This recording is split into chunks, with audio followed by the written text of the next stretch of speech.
හොඳද නරකද කවුද දන්නේ. ඉස්සර කාලේ එක් රජෙක් කෙනෙක් දඩයමේ යද්දී ඇඟිල්ල කපා ගත්තා.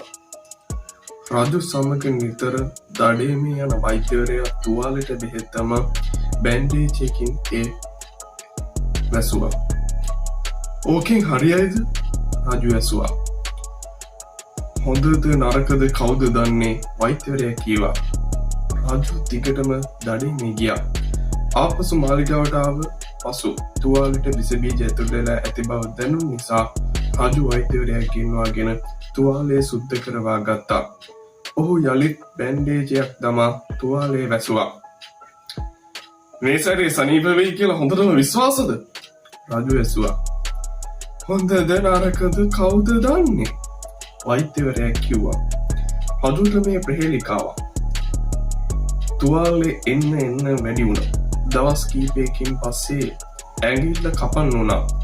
වෛද්‍යවරයා ගැන රජු කොතරම් කේන්ති ගියාද කිව්වොත් ඔහු අල්ලා හිරේ දැම්මේ රජුම ඔහු එක්ක ගිහින්.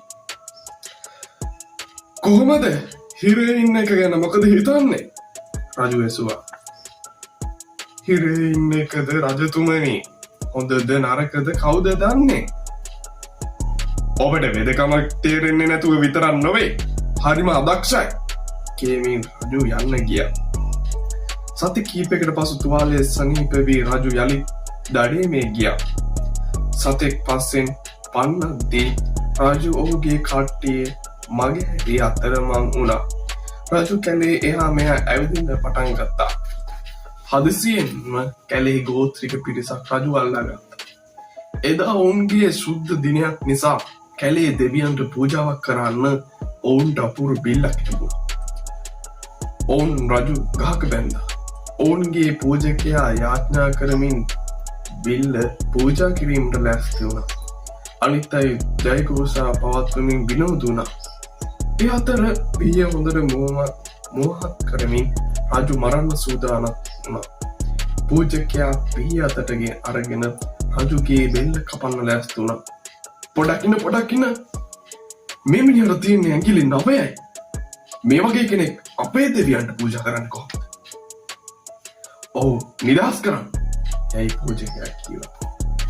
දවස් කීපයකට පසු රජු පාර සොයාගෙන ආපසු මාලිගාවට ආවා. ඔව් කෙලින්ම ගියේ හිරේ ඉන්න වෛද්‍යවරයා බලන්න. ගින් ඔව් නුවණක්කාර මිනිස්සෙක් කියලා ඔහුට ස්තුති කළා. ඔබ හිතුවේ ඔබ හොඳද නරකද කවුද දන්නේ? කියා දොඩවන මෝඩෙක් කියලා.